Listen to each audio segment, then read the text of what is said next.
Multi-tools. They're designed to be an entire toolbox for your pocket. Today we're going to see if they can really compare to a legit set of pliers, a screwdriver, and a real utility knife. Done. Nice and comfortable. Done. Not the easiest thing ever, but it did work.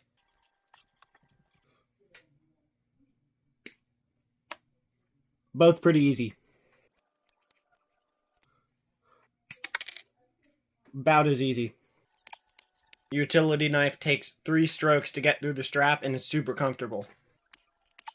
Multi-tool also takes 3 strokes to get through the strap, not quite as comfortable.